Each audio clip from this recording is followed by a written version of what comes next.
All right, so we'll let folks in. We'll give it a few minutes for everyone to join us.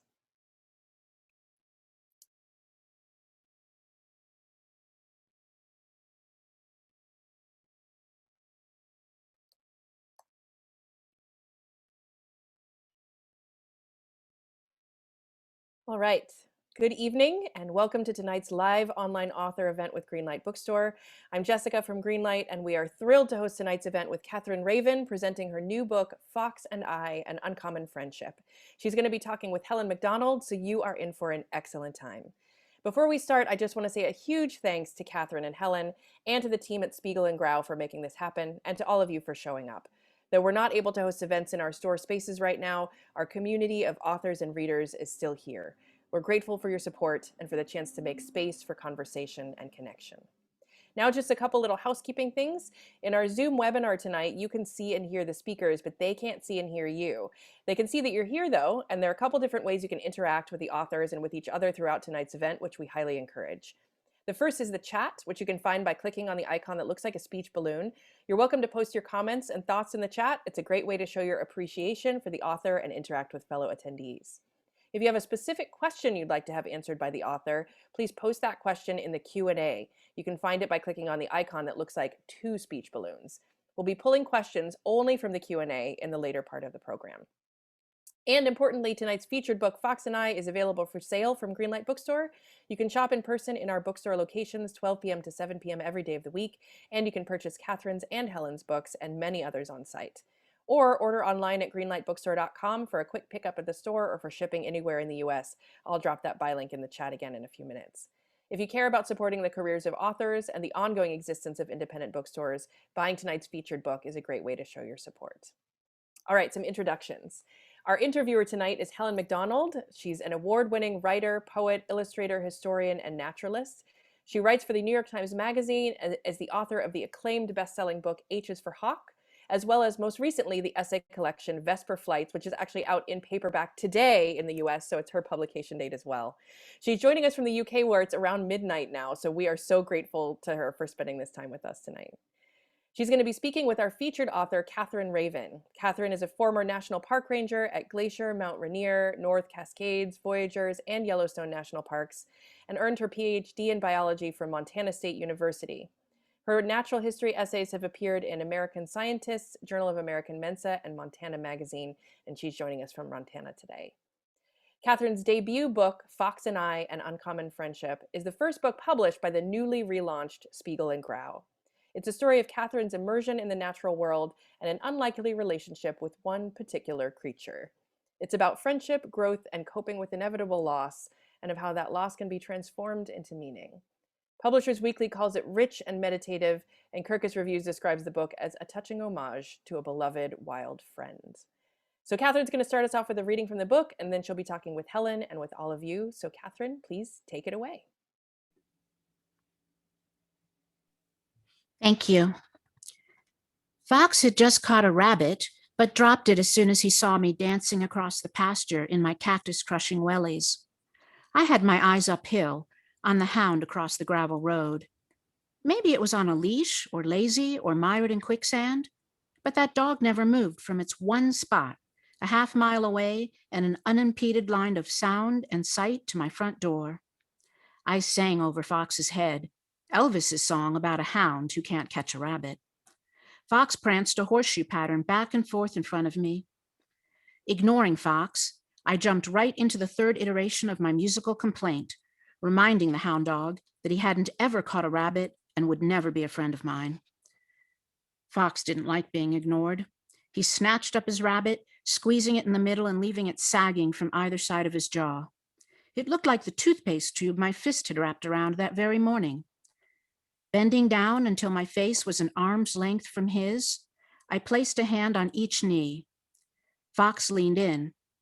"That rascal with the slobbery fleas," I whispered, pulling the skin on either side of my mouth and shaking my head to imitate hound fleas. "He'll never kill a rabbit." Fox dropped his rabbit and said, "Quack." Standing up, I crooned about the dog whining all the time. It was a pitiful rabbit specimen, but I couldn't stop in the middle of the chorus. The sheriff picked up the abandoned dog a few days later. We were not trophy hunters, Fox and I, but we gathered our share of mementos. The Boone and Crockett Club wasn't sending judges over to measure the 4x4 mule deer rack hanging above the sofa between photographs of a grand Teton moose exiting a foggy pond and animal pictographs carved into sandstone. I shot that mule deer in the dawn following a full moon. The night before, I tromped 4 miles along a snow-packed ranch road, listening to my footsteps, scouting for hoof prints, watching a bright orange dome fill the horizon in front of me. The entire horizon, right to left, nothing but moonrise. I could feel Earth's round ball melded under my mucklucks. Of course, a full moon, seen along the horizon, is the same size as every other moon, so say the physicists. The size of the moon glowing before me was an illusion, magic, my mind playing a trick on me. Here's what I learned from that trick. When you are walking alone on the prairie, and unless you are a physicist, how the moon feels, looks, and acts is more important than its approximate size. When Fox scored his big trophy, I saved only 2 feathers. The first thing I recall about that day was watching him through my spotting scope. He was at the far edge of the alfalfa field, a good 1/4 mile away.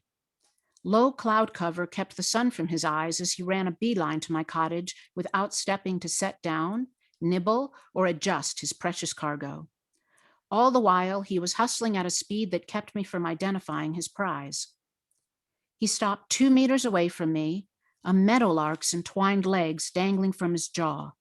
He dropped the lark, walked right past it, and sat as I turned to face him.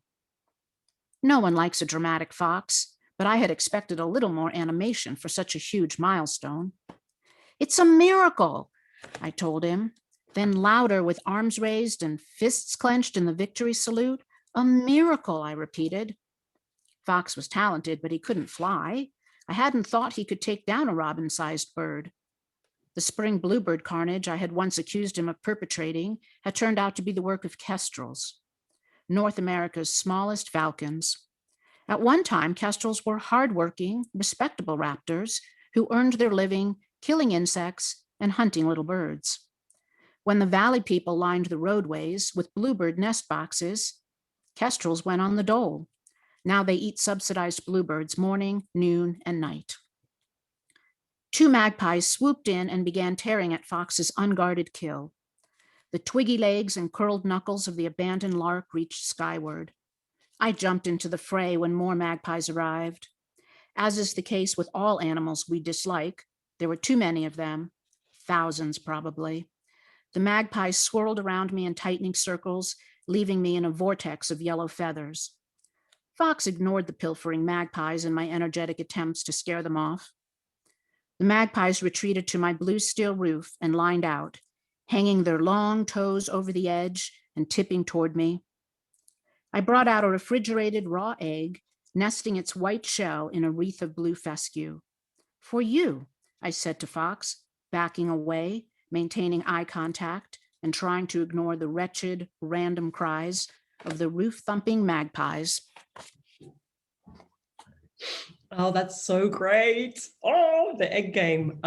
Thank you for reading that. It's so lovely to hear it in your voice. And thank you for the book. I'm sure many people here with us tonight haven't read it yet, and they should, because it's extraordinary. And I think that the passages you read really exhibit so much of what makes this book extraordinary. You know, there is that, fierce attention to particularity, and also, like, one of the things I adore about it is this sense that the writer David Gessner wrote this book, called Sick of Nature, and he says, there are lots of things you're not supposed to have. There's not supposed to be these things in nature writing. There's not supposed to be any jokes, no laughter, no brand names, no swearing, and it's so true that nature writing is this it's such a strange genre. There are ways you're supposed to behave in the natural world, and your book basically just puts 2 fingers up to that and goes, no, I'm going to talk to a fox, I'm going to make friends with a fox, I'm going to yell, I'm going to part the sky with my,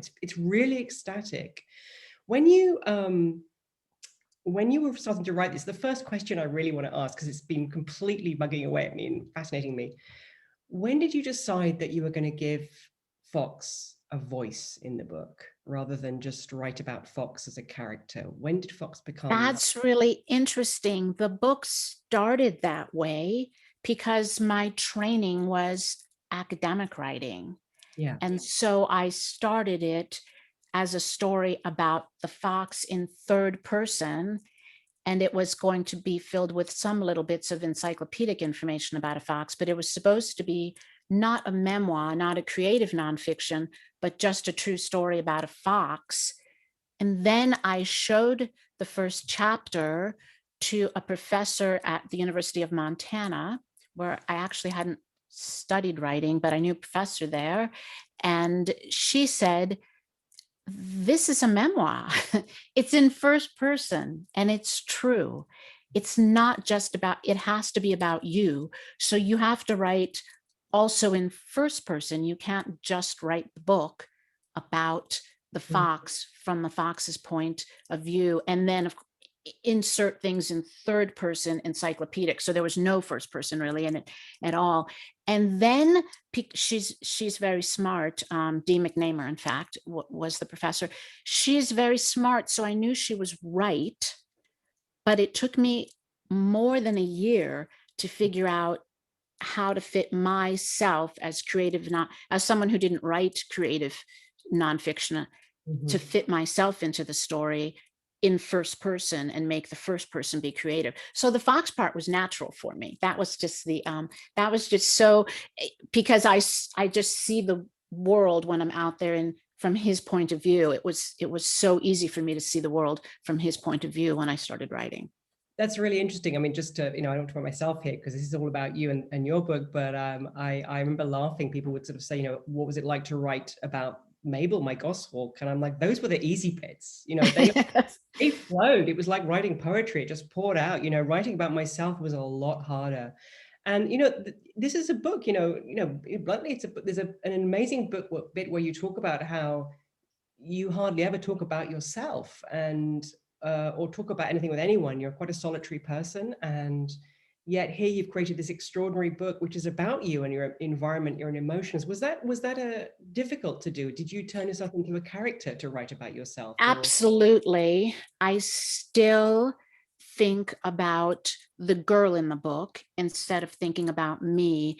And you probably had the same experience. You might be you're probably a faster writer than I am, so you write a little bit closer to when it occurred. But because your it's the book's transformative.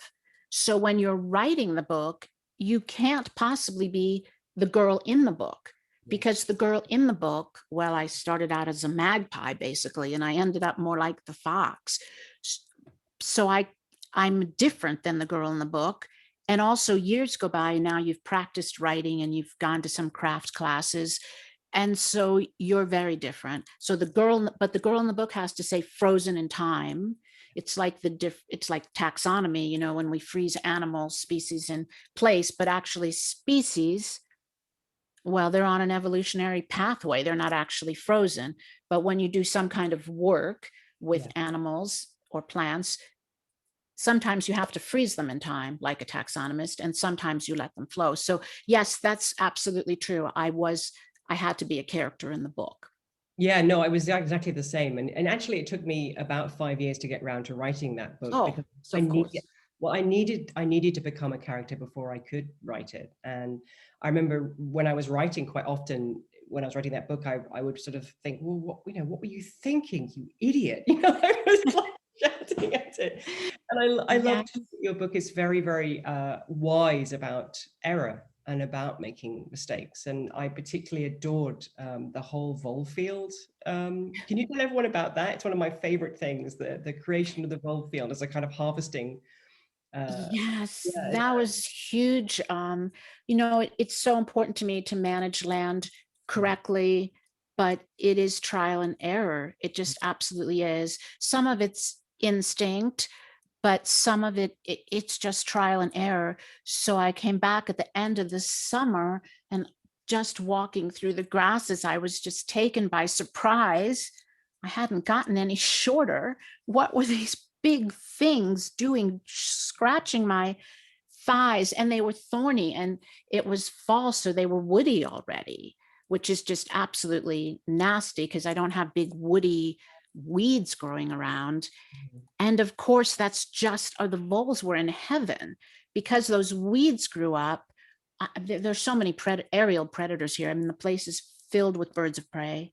There's eagles every day flying around, and red tails, and just all kinds of hawks. But none of those birds are dumb enough to go in through thick, gnarled, matted, woody, thorny. So down below, and these voles, not only were they running over my feet that day, they ran over my feet for a long time. The property was thick underneath the weeds. And as I was working in the daytime, they would run across me. One of them stopped on my leather boot and dropped two little babies. She gave birth on my boots. It was just, my boot was in the only open space that didn't already have a vole in it, I think. It was just unbelievable. I read that description, and I'm never going to forget it. There they were, like beans and tomato sauce. It was very, very visceral. But the voles were beautiful because the voles were part of a chain, again, of consequence that brought Fox really to you. And I'm really interested in this sense of responsibility that you just mentioned there. We think about sort of Leopold and the land ethic and trying to maintain the kind of, the rightness of a biotic community. But you say, trying to make the decisions when you're managing land is an extraordinary, it's the number of variables in what could happen is just beyond imagining. And I think responsibility is something that we're often told we should have about the natural world, and we don't. And I sort of wondered if you had any more thoughts about our responsibility in a more general sense right now. I know it's a big question, but we are in an extremely perilous place, if not some point of no return. So it seems like it would be instinctive, but then I realized that a lot of people, I suppose, live in cities, and it's not perhaps instinctive, but it seems like if you try to get in touch with yourself as an animal, as a member of the natural community, which hopefully people will start to do, you should just have a sense of crowding. You should realize that in this space, if more people move in, it's going to get, I mean, we're energetic little rodents, aren't we? How can it not get warmer? It doesn't make sense that there are arguments and confusion about the climate changing. It seems like it's, who needs the scientists to tell you that? Your own common sense. And so maybe people don't, maybe you have to have more of a sense, slow down, think of yourself as part of nature, and then just, maybe people just don't even spend an hour outside thinking. If you did, you would realize there are too many of us using too many things. We're dominating the world. There's a shortage of every single animal out there, it seems like. Even Canada geese, which sometimes seem to be everywhere, there's really a shortage of everything except humans, it seems like. It's true. In my own lifetime, I mean, I think, I was born in 1970, and I think, in Europe alone, we've lost 400 million birds, and I started to believe that massive biodiversity loss was a sort of natural part of getting older, as a sort of gray hair and wrinkles. But of course it's not, it's just the system that we're in. Sorry, I butted in there. I get very... No, but yes, that's the issue. There's too many of us. And I don't really think that people do talk about responsibility that much, or think about responsibility that much. People do little tiny things maybe, and whatever anybody does is wonderful. But the bottom line is that there's too many people doing too many things. I mean, there's a lot of us, and it's an unsupportable system. I absolutely agree. Just cheerful, but I'm gonna get to Fox, because Fox is the beating heart of this book, and I want to talk a little bit about Belayev, who, when I saw some photographs many years ago of these bizarre creatures that looked a bit like Arctic foxes, but they looked a bit like dogs, and they were kind of patchy, sort of piebald colors, and And I read this account of this scientist who'd basically been selecting these foxes, these wild foxes, for tameness. And slowly they began to look more and more like dogs. And it was the most astonishing thing to read. And you talk about Blair, beautifully in here. And you talk about thinking you had a shot at taming a fox. So I really wanted to know about when this became a plan for you, that you might tame this visitor, this wild visitor to your home. Well, it certainly appeared that he had mange. And we get back to the idea of responsibility. And I wasn't really sure how to manage this land, but there's one thing that was absolutely unequivocal. Nobody's dying of mange on my watch. That's just absolutely not happening.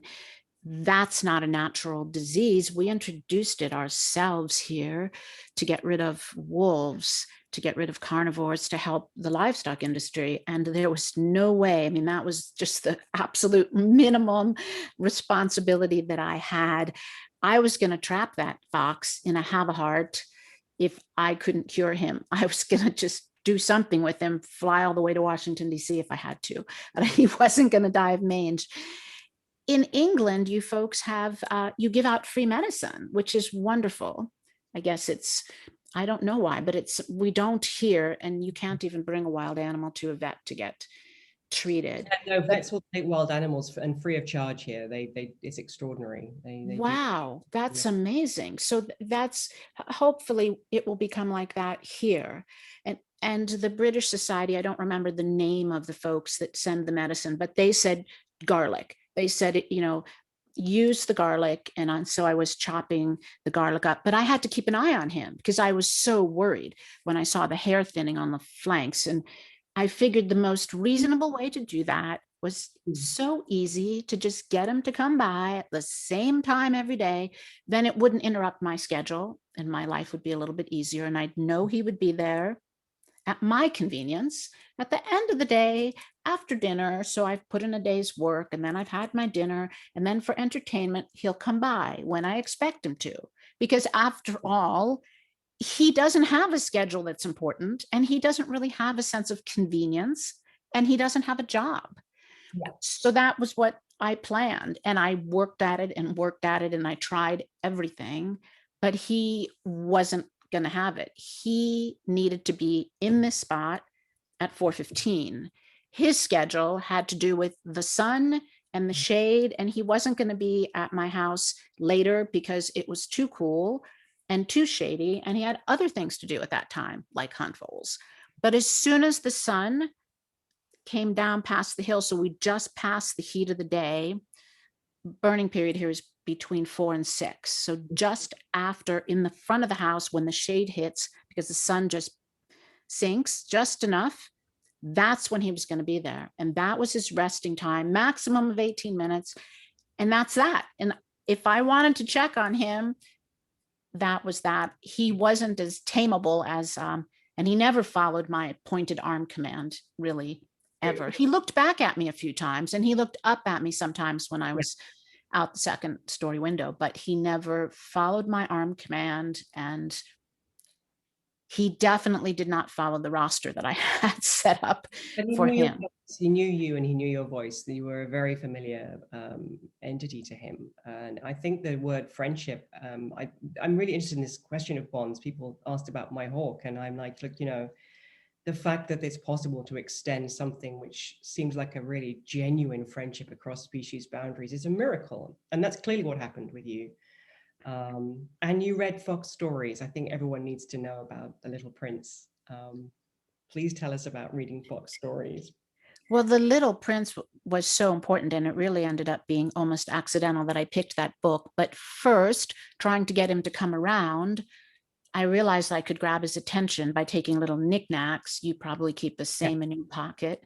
So tapping the knickknacks on the wooden steps, he would be very attracted to that and stick around, nose through everything. But I ran out of interesting knickknacks after a while, and I noticed he had a short attention span. So I figured I got to keep him around somehow. And I couldn't read one of my books to him because that would drive me crazy with boredom. So I had to get a book for someone with a short attention span, which pretty much left my couple Dr. Seuss's, and The Little Prince. I had forgotten that The Little Prince had a fox in it at that time. It's easy to forget the fox because The Little Prince was the creature that meant so much to me in that story. Mhm. Reading The Little Prince again, of course, brought me to Saint X, because I realized when I read the fox section in that book that that is a man who knew foxes. Even though that book is fiction, he absolutely understood foxes and animals very well. The reading was really interesting because that he knew I was communicating with him, because I would read and also paraphrase. So I would look down, I would hold a book up to him, make sure he looked at it, let him look at it, and then I would just talk to him, and then I would wait and stare at him. And I would count in my head without talking or making any sound, count in my head to 15, just like when I asked my undergraduate students a question, because nobody likes that professor who asks a question and then they just like go to the next student or they answer it. You have to give somebody 15 seconds to answer a question. So I would talk, and then I would count in my head to 15. Then I would start again. And he picked up on that right away, that I wasn't just there by myself and he happened to be there. I wasn't doing my own business as if I was gardening, that I was paying attention to him, that I was communicating with him, and he could see me moving and showing him things. He absolutely knew that I was communicating with him when we used that particular style of talking and waiting. And The Little Prince, of course, ended up being such an important book for me. The messages in The Little Prince, people who care about numbers, people who care about life, people who know about life could care less about numbers. I loved that. So many things in that book were really relevant again in ways that they hadn't been relevant the first time that I had read the book. Because So it was spectacular. that's one of Spectacular to read it. the really big thematic weight of the book. I think there's that sense of, what is the right way to talk about the wild, to talk about the natural world. And we do, as you talk about beautifully, this sense that there are the right ways that we're allowed to talk about it, and then there are the ways we're not allowed to talk about it. So we're allowed to talk about it in a very scientific framework. We're allowed to talk about it in terms of quantifying it or in terms of systems, but we're not allowed to talk about it in terms of emotion. We're not allowed to be anthropomorphic. And there's this really interesting kind of story of you trying to keep the true nature of your relationship with this fox away from your students. Can you tell us a bit about that? It's such an interesting application. It might be that it's just really pedantic, and I think maybe it's changing a little bit, but it was maybe a nicer word than pedantic. It was just fashionable to accuse people of anthropomorphism. Very fashionable. It makes it seem like you're well-read and you're intelligent. And so they would certainly have their eye out and their ears out for an instructor who was making a mistake of anthropomorphizing a fox. So I absolutely had to keep that a secret from them. Plus, I'm sensitive to being awkward, because I know that my students already think I'm awkward because all of the cultural references always went over my head. Right. Because I don't have a TV, and I don't know if anybody streamed in then. I didn't stream or do any of that stuff that people do that keeps them up with what the culture is. So I had no idea of the things they were talking about. So they already knew I was kind of a weirdo, and I didn't want them to think I was even weirder. That's a really horrific thing. However, I had this expression, Fox and I, that I would just like slip out, but I had everything all planned for this last walk. There was so much spectacular nature on this amazing hike, and I would just be talking about the plants, and we were going uphill into the mountains, and there was still snow up at the top, and it was gorgeous, and we'd be looking for wildlife, and they would not even think about the fox. And we were like a minute into the walk when someone asks me if I had a relationship with the fox, like a couple. They're so clever, aren't they? I mean, that's why we love students, because they're cleverer than we expect them to be. It gives us some hope for the world, doesn't it? Yeah, it really does. It really does. No, and I think this feeds into a question I think that is also important to both of us, and that is again about the right way to write about nature. And you know, we talked a little bit before this went live about that nature writing voice, and I think everyone, you know, knows it. It's the voice of absolute assurance, confidence, expertise. It's generally a man, not always, and it's a voice that I Because am it's supposed to be God. Don't you know that? God, right? And I'm also wrestling with it. I did some documentary filming recently, and they had to keep stopping me and saying, "Could you're doing the Attenborough again? Can you just do?" And I just wondered about your relationship to that voice, or where you think nature writing might be going. Do you have any sort of thoughts on I that? would like, I mean, your book, H is for Hawk, was, I mean, if you guys haven't read that book yet, you have to read that book before you read my book. So H is for Hawk started the nature writing that got us away from that voice, the one that I hear at every single Park Service visitor center, even though it's probably a different person narrating all the films. But it's that voice that is so somber. And nature isn't really somber. And if it was, we wouldn't fit ourselves into it, intercalate ourselves into it. It's part of us, and we have to squeeze our way in there. And something that seems so formidable isn't some place that we can squeeze ourselves into.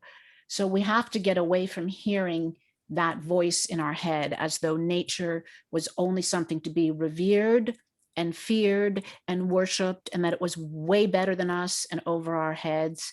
And it's part of us. And it also, that voice also sounds like pure knowledge, as if it's all scientific knowledge. Mm.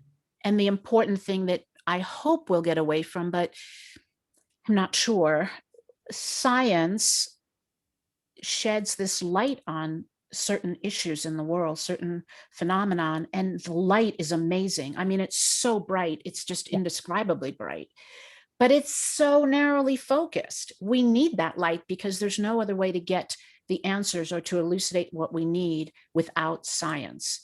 But it's a narrow focus. So what happens to all the other questions that we want to ask, like, does this fox care about me? There's no way science is going to answer that.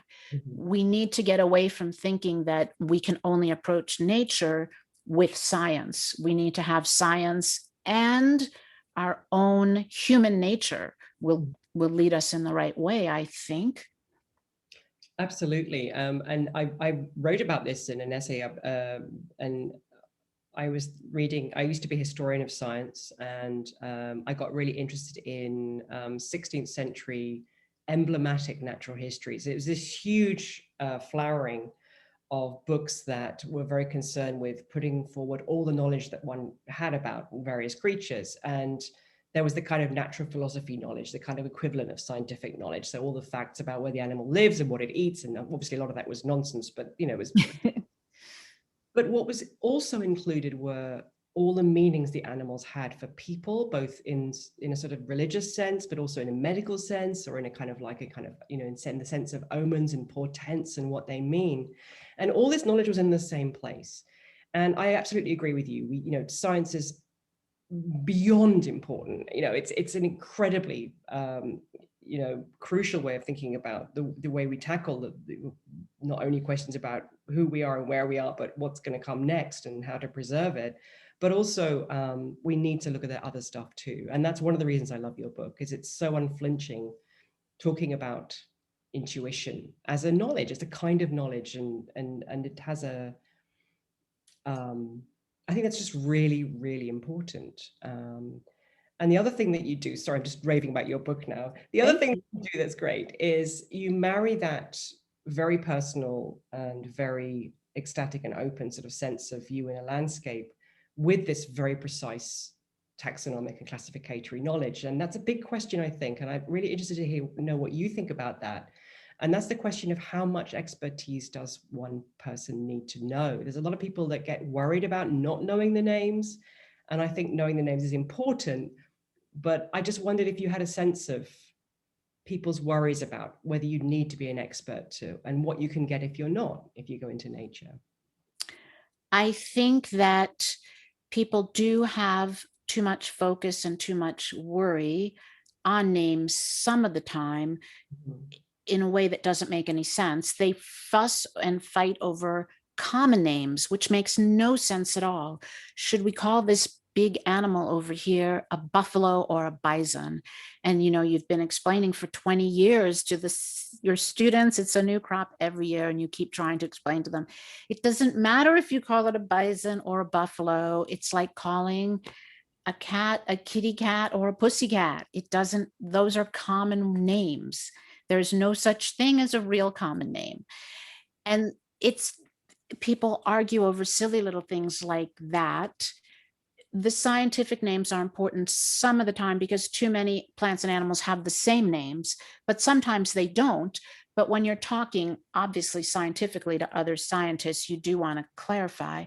But sometimes, I especially noticed this with some of the translators I worked with, because the book's been translated into so many languages. Some of them are perfect. You and I worked with one of the Meta, right, from Sweden. She's a perfect translator.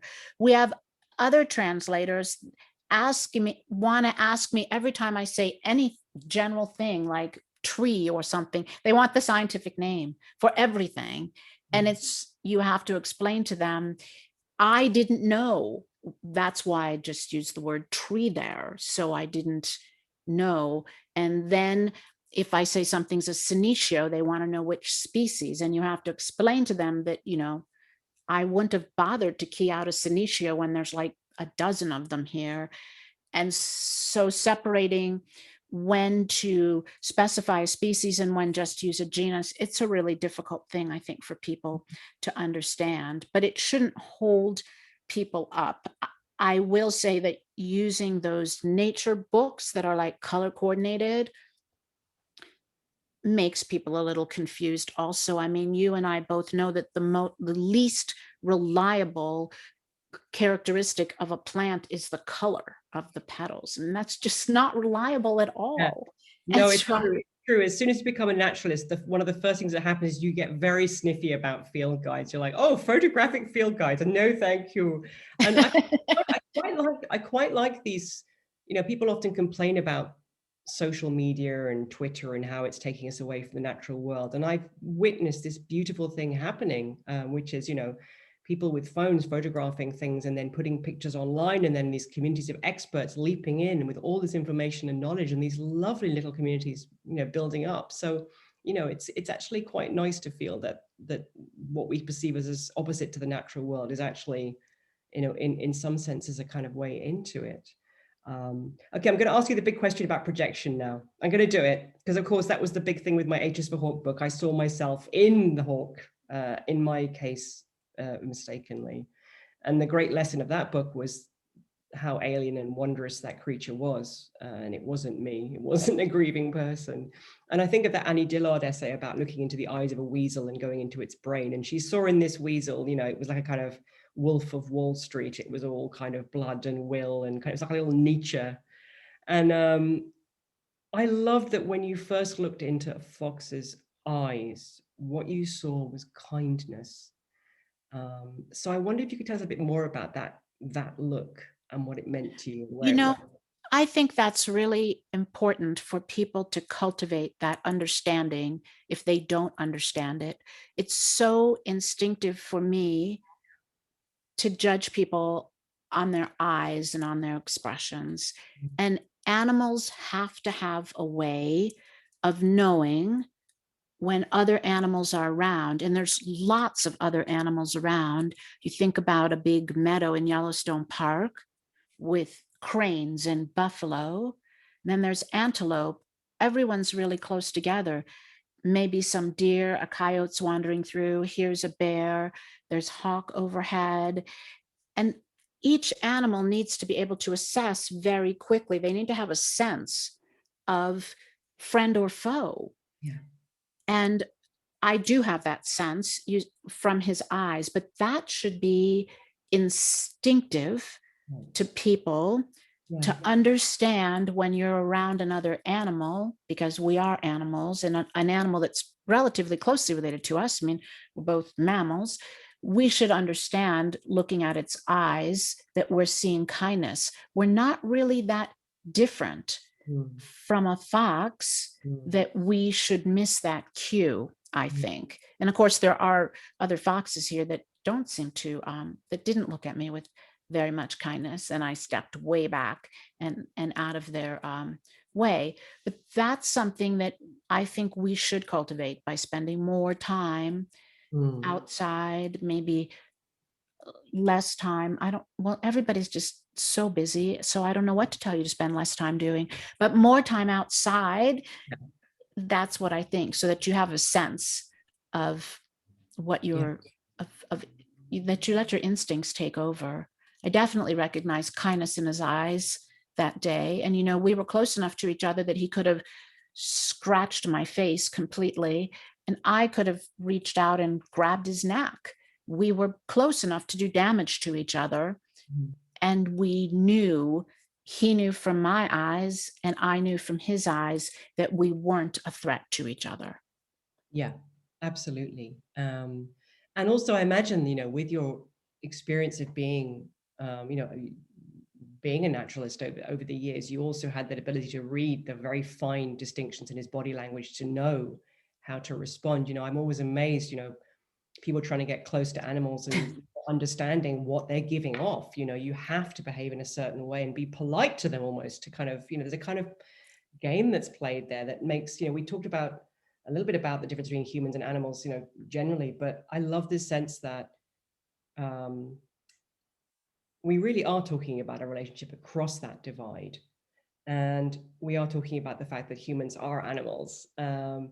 And communication is, there are commonalities, as you say, you can communicate like that, but you need to have, I think in my mind, I think you need to have exposure to that creature first to be able to read its expressions, to read I don't know what you think about that, but you need that exposure first.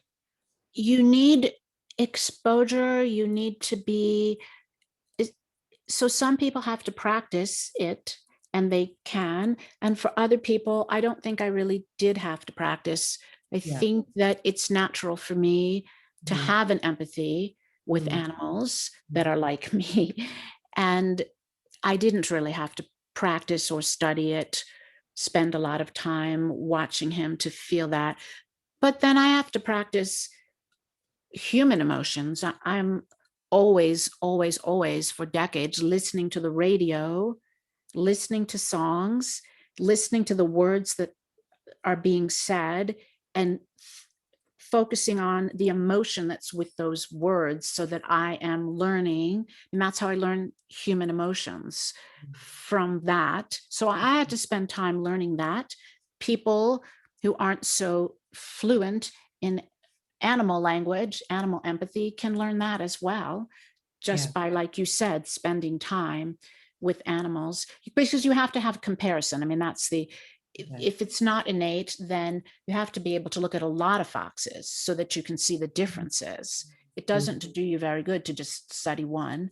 You have to keep observing animals, and then you can compare this one with those. And then you've got your science in the background. So you want to see what the science tells you about the generic fox, even though my specific fox didn't act like, I mean, he was diurnal. So that's another way that you can learn about the personality of your animal. If you know the science tells you that foxes should be nocturnal, but you have an animal on your property that's definitely diurnal, you're learning something about his personality. So I think I'm just going to think, if anyone's got any questions, please put them in the box. I would love to get some questions. I think, we've just been chatting away here, and everyone's sort of still, thinking about what we're saying rather than asking questions, but please ask some questions. I want to ask you the big question about what Fox taught you. Yeah. There were so many things that I learned from him, but I became more like him. And I think, as far as a generality, that's everything that I learned fell underneath that big umbrella of me becoming more like him and accepting myself as being more animal-like, rather than him becoming more like me. That's really important, because a lot of people would, I think, assume that when you start to make friends and fit yourself into nature and feel the way that I did about a fox, you would just love every living thing unconditionally. So you don't care that that Roman nosed rabbit out there is destroying your lilac, or that that feral cat is digging baby skunks out of, because they're all living things and you love them all. And you definitely wouldn't hunt, and you don't kill things because you're above it all. You've learned to be a better person because you love nature. But I didn't learn to be a better human, a more extreme human. I just learned to be more of an animal. So I got closer to fox, but I didn't become the better person. And the specific things, one of the first things that I learned from watching him, I noticed that he had a better life than I did. I mean, it just became clear to me after a couple of years that this animal has a better life than I do. He has all these hobbies. He's laying out in the sun in the middle of the day doing yoga poses and scratching his belly in the gravel, and he's just sunbathing. And I'm watching to make sure he's not bothered by dogs or feral cats. He played hide the egg with me and chicken and such, and he was a really good hunter, of course, so he didn't have to spend all day long hunting, but also he had me as a friend, so I made his life a little bit more efficient as well. But I felt like all of my spare time was just spent worrying, so I didn't really have a very, what am I going to be, where am I going to live, what, I have this PhD, I've got to get to a city and get a real job, I need health insurance. And I started to really focus on how is his life better than mine. And I spent quite a bit of time thinking about it until it dawned on me that he defines himself by what he does. He was a hunter. He loved mousing and he loved playing games, and he was fast, and he didn't seem to care very much about eagles or magpies. He was pretty mellow and laid back about them. He really was scared to death of cats. So I started learning that he has a series of verbs, of things he does, of actions, and that's all that he needs to define himself. He doesn't define himself as a noun. That's what was causing all my worry, trying to find a label, a professional title to put on myself. Am I going to be a professor, a researcher, a writer? And those nouns are complicated and dishonest, and they just waste your time with worrying. Just then I realized that all of the animals and all the plants, because I had done herbarium collecting as well, when you save plants or identify animals, you always have to identify their habit and their habitat. For every plant, for every animal, they have a habit and a habitat. The habit meaning, like a ponderosa pine, it likes to grow by itself. Some plants like to grow in dog hair stands. Some plants grow in sheets, like to be on slopes. And so that's their habit. Yeah. Some examples. And then they have a habitat, and we all know what habitat is. And I realized that what I needed to do was so simple. I just needed to decide, what are my habits, my optimum habits, and what's my optimum habitat. That's all. I didn't have to decide some silly label. Just forget the nouns, be a verb, find your habit and find your habitat. Those were the most important things that I learned. And then, of course, I ended up having a home because of him. I had always fretted about that, no matter what. That was my bottom line definition of myself, the sand dollar, not without a home. And by the way, my definition of home, of course, much like what you say in Vesper Flights, I was so thrilled to read that in Vesper Flights. Oh my God, she gets it. Nobody else gets that. Because we use the word homeless in America to mean houseless, not to mean homeless. And so it's confusing for people. But home is inside you. Many people that don't have structures still have a home. It's an internal thing that you carry with you. It's that safety net and that belonging. It's where you are. And you mentioned that you learned it from watching birds. I learned it from fox, and I was, oh my goodness, I make my own home. It's where I decide it is inside me. And that's an incredible feeling. it's important for people right now because everybody's picking up their physical stakes in the United States anyway, because of COVID, and moving around. So they're messing with their house, but they need to take time to think about their home, and they need to take time to think about their purpose and their place and their habit and their habitat before they go charging off into their and trying to decide where to move to. Yeah, no, that was a glorious exposition of a life-changing series of revelations, and I think that notion, you know, that I see you talked about, that I did about home and nests and about what animals teach us, you know, and it's sort of, when you sort of first say to someone, you know, animals can teach us a lot, it comes across a little bit like it's a very sort of trite thing to say. Yes. But then you think about it more deeply, and, you know, a lot of the revelations I've had about how to live in the world have come from precisely what you say. They've been from looking at the variety of ways in which the animals, plants inhabit the world, and saying maybe there isn't just one right way to be. You know, I was given this story as a kid that I would get married and have kids and a husband and like a house and a mortgage, you know, that none of that's happened. And that's fine. And but it was really a lot of my anxieties about those things, the story that society had given me as to how I should live. It was the natural world's diversity that actually made me think that was not necessary.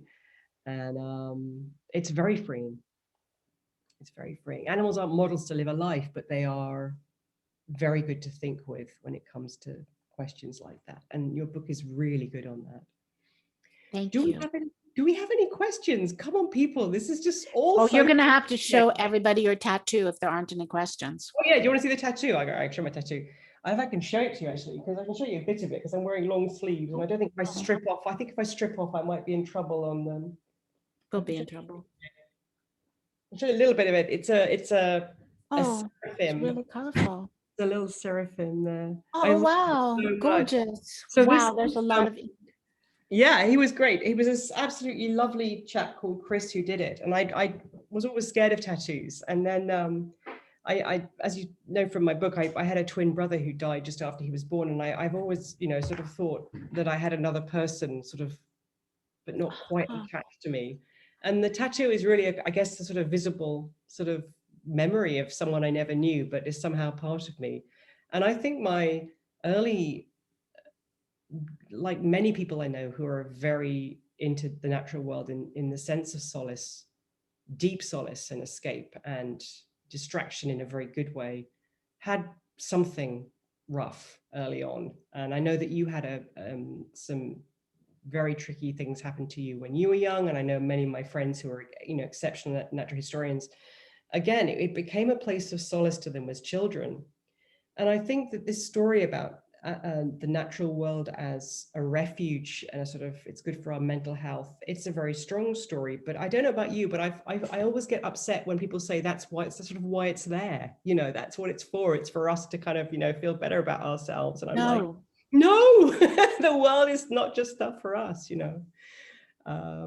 It's a really astonishing place like that. But the pandemic, I mean, I'm sure you've been asked the pandemic question, but I've had a lot of that, Catherine. If you had people talk about how nature can be helpful during the pandemic as a way of, you know, helping one's sense of... Yeah, and then you end up with the same situation and problems you have with God and with religion when people turn to religion and God for help, and then they say, I wasn't helped, I didn't get it better, there's still the same problem, so goodbye God. And that's going to be the same with nature. Then it's not there for you to make you better, but it is your community. I mean, it's you can't escape it. You're part of nature.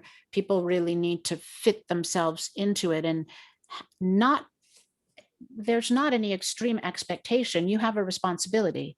It's your community. So in any community, you have some responsibility, and in any community, you get some benefits from it. But it's a give and take, and you should see yourself on equal grounds, right, with nature. As far as the pandemic, I worry that people are lonely, that's all. And I hear a lot about that. It doesn't make any sense to me. You're alone a lot of the time, as am I, and I'm never lonely. And I think that people need to really feel comfortable as part of the natural community. That silly old-fashioned thing, that word that we use, mother nature, like nature's like one individual person scolding us all the time. Nature's not a mother. It's not mother nature. It's a community. That's what it is. And it's our community from birth, really. It's our birthright. But we have responsibilities. It's not just there to take care of us or give us solace. And it is kind of cute how people think that they'll just go for a little walk in the woods and then they'll feel better, because you and I both know that when you're outside, you might come home snake bitten and cut up and mosquito bitten. And when you're outside with your responsibilities, you're working. It's hard work sometimes to take care of property, manage it for fires, manage it for wildlife, just manage it. It's not just there to make us feel better. We have to work it. We have to work in nature too, and get sunburned and uncomfortable and everything. We can't just have an expectation that it's going to replace religion, because if that is the expectation, then people are going to drop it, just like they're dropping religion. Mm-hmm. That's a very, very, very wise point. Absolutely. Yes. I'm going to say, if you go out looking for revelation, you're going to get rained on and get, covered in feces from some mammal or other. That's just what always happens. I've got a couple of questions here. I'm going to quickly answer one for me, which is just, what did Fox and I teach me about animal-human connections? And the answer is a lot. And the one overarching thing it taught me, I think, is this very delicate sense that I didn't really engage with in H's for Hawk, and that is that this is a community out there. I brought a hawk into my house and brought the wild inside a domestic space. Obviously, the bird was flying free and we went out into the field, but it was a very artificial situation. And what Fox and I does to me is spread out a community in which humans and the other elements of this biotic community are existing in the same place, and they're interacting. And I had sort of forgotten that in a way. And I thought that all those voices in one place was a very beautiful and very, very moving thing to experience. So yeah, community is what it taught me. And there's a question here from Dawn. Hi, Dawn. This is for both Kathy and Helen. Kathy, what are you working on now? Apart from doing book toury type things, obviously. Well, I'm working on a novel that I love so much because I love the characters, and I love to write because it entertains me, because I write by seeing and watching. It's very different than a memoir, because you have to pull things out of your memory, and you have to fit in some of the encyclopedic information. So explaining Darwin's theory, for example, fitting that in and explain. So you're trying to explain some technical things. But with fiction, I have my characters, and then I watch them, and I might be outside hiking or gardening, and then I'm just watching the scene. And then I watch it again and again until I'm sure that I know exactly what I see everything. And then I can come in and write. And of course I write in present tense because I'm writing it as I see it. But that is so wonderful, to just have time to just watch the story. It's called The Owls of Sybil Springs, and there is a young girl who's the protagonist. It is third person, close third person, not first, but the main character is a girl from California, Southern California, in her early 20s, escaping towards Canada.